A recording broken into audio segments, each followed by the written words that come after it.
No, this is Mike, NoStressMike.com.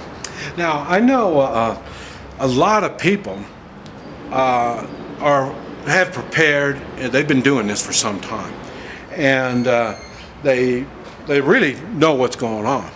But one thing I wanted to bring to your attention and everybody else's attention is what would you use for a refugee area?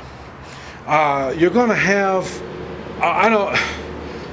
we already talked about, you're not going to be able to do anything by yourself. You're going to have to work with others. You know, that's what I said. We're going to need each other to get through this mess. Okay. Now, it's easy to say, oh yeah, I'm going to shoot everybody that comes along. But the reality is, it's not going to work that way. Like I say, if you try to shoot me, we're going to start a war. I would rather we work together. And so if I'm a refugee coming into your area, what are your plans on how to handle me?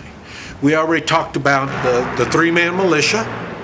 And like I say, the three-man militia is the one that's going to be making contact with me. It doesn't matter if it's me by myself or me with a dozen other people.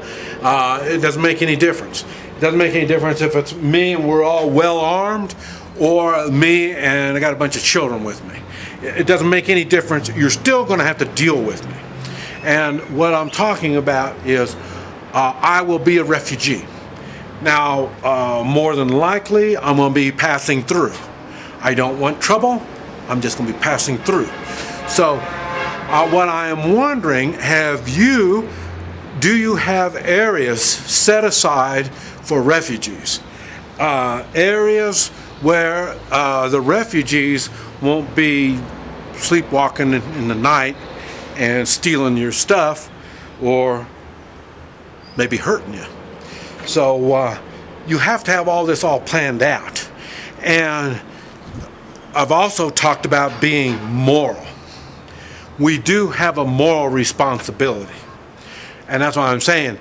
If you try to kill me in any way at all, I've got the moral responsibility to defend myself and do whatever I have to you. Okay, now if I come in peace,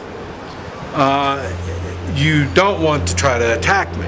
Okay, if you have moral strength, you'll have a plan on how to deal with me without using force. And because you might need my services. So you need not only, I say, a three-man meet and greet, but you also need an area. Now, you're not going to put me and my group in a FEMA camp type place. So when I say an area, I'm not talking about, getting an area over there and put a bunch of barbed wire around there and say, yeah, you can go over there and stay over there. I don't think so. So think of something that has natural barriers around us, like creeks and rivers, anything like that would restrict movement. And I don't want to be in a dead end spot. I mean, I'm not coming over there so then people can come in there and take advantage of us. There's nothing we can do. So think of a place that you wouldn't mind setting up camp for the night, and think about it. Think about it hard. You also, and we talked about this, you need to consider doing offering first aid to them. Now, right back to the same thing. You can only limit how much services you can offer. So that's why I'm saying, I tell people you always have to have your own first aid stuff. And now all you got to do is worry about somebody knows how to use that stuff. So like I say, if I was to, it was me and a group of kids, maybe a school bus. I snatched a school bus and had a bunch of school kids in it. So here I got all these kids I'm responsible for now. Why am I responsible? I am a moral person.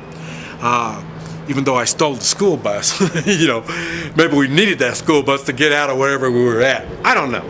There's a lot of variations you're going to have to deal with.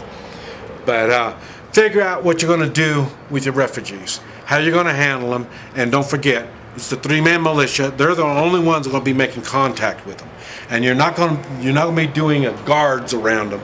Like I say, you have to take care of your own personal security when you're traveling like that. I mean, we're lucky that you're giving us an area where we can set up camp, a creek or pond we can get some water out of. We are fortunate to get that.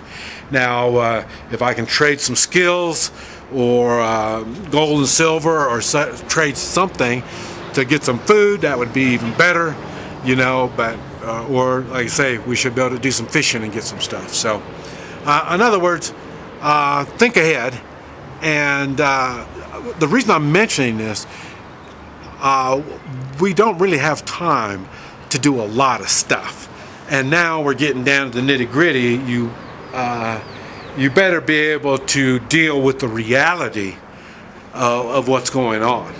And you know, you think, well, you're kind of really exaggerating all that.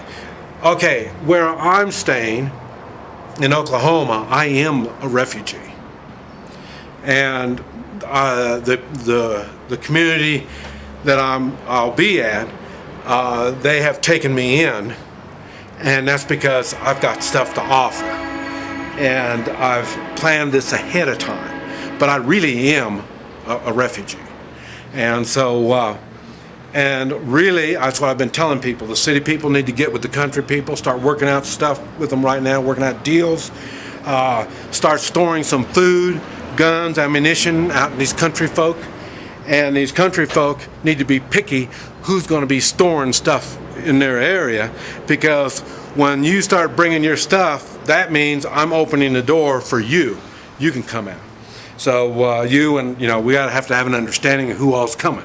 These are all refugees. Plan your refugee now. This is Mike, NoStressMike.com.